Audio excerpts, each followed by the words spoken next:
I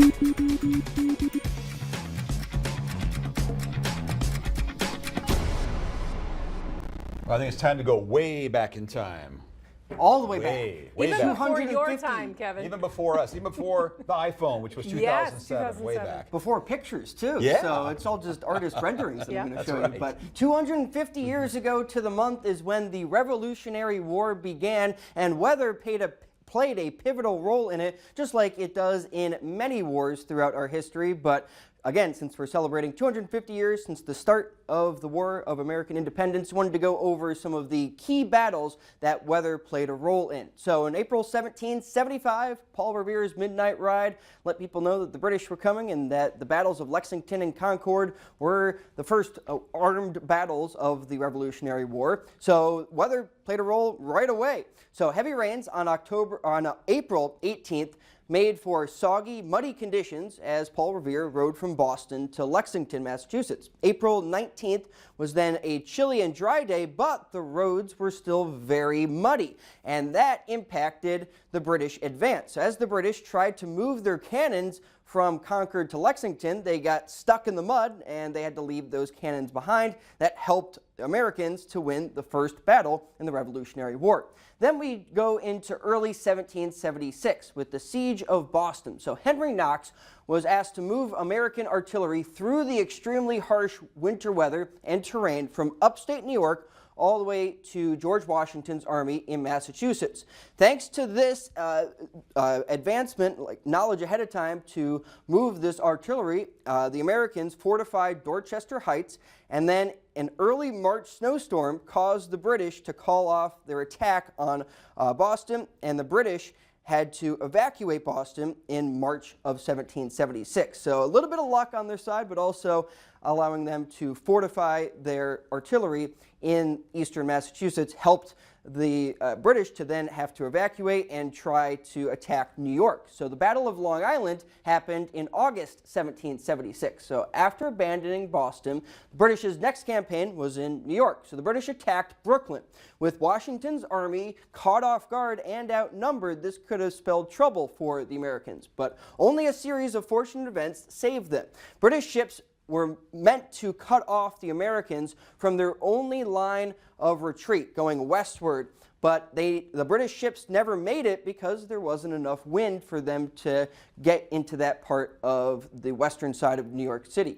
So that night, George Washington secretly wanted to get his men across the East River to safety because he knew that they were outnumbered by the British. So working through the rain, they left a large part of the Continental Army behind in Brooklyn and could not afford to lose them. So that was unfortunate, but then Mother Nature was on their side because heavy fog concealed their movements even after dawn. They were able to get the rest of the Continental Army across the East River, and the British didn't realize that the Americans were gone from Brooklyn until the fog had lifted later on that morning. So even though they weren't able to keep control of Brooklyn, they were able to maintain most of the Continental Army to then continue with later battles. So probably the most famous weather impact in the Revolutionary War was George Washington's crossing of the Delaware River and the Battle of Trenton around Christmas 1776. And there was a large nor'easter that came up the eastern seaboard, and that impacted the crossing of the Delaware. There was a lot of ice on the river, and then later on the Battle of Trenton. So on Christmas night, a violent storm of rain, sleet, and snow, coupled with high winds and ice flows on the river, slowed down Washington's operations. The troops were behind schedule. Their original plan was to attack at night, but that plan was ruined. But fortunately, the blowing snow on the day after Christmas masked the Americans' march into Trenton, and they surprised the enemy, allowing them to win. That was a key battle. So then we go into early 1777. The British sent thousands of reinforcements after that loss in Trenton, but warmer weather and muddy roads halted their advance until dusk.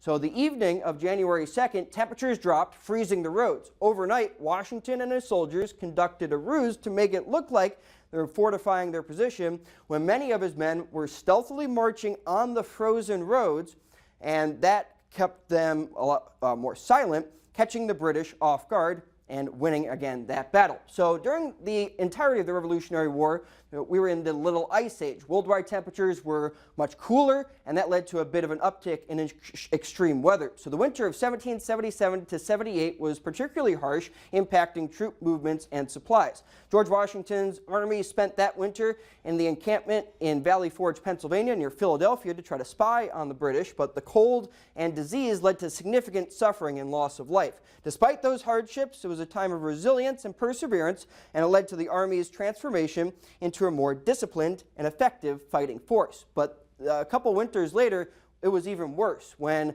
Washington's army was in Morristown, New Jersey from 1779 to 1780. The New York harbor completely froze over. 28 snowstorms impacted the army at that encampment. A January blizzard left 4 feet of snow with 6-foot drifts. Temperatures in New Jersey only rose above freezing a few times the entire winter. And Washington's army lacked food, clothes, and sufficient shelter. Icy roads made it almost impossible to bring regular supplies to the suffering soldiers. But the Continental Army's perseverance once again allowed them to overcome the challenges and prepared them for the final battles of the Revolutionary War to secure American independence. So you have to look back at history to see how weather played a big role in allowing us to be the great nation that we are today. You know what? I will have to admit, a lot I didn't know right there. That was a great history lesson. And weather, the impact that it played, that's crazy. I knew some of that, but not all those finite details. Weather history crossover, and especially when you're fighting these battles in the Northeast, winter weather has a big role. It really does. All right. Revolutionary, then World War I, World War II, weather plays an impact. Yes. All right, thanks, Jacob. Yeah.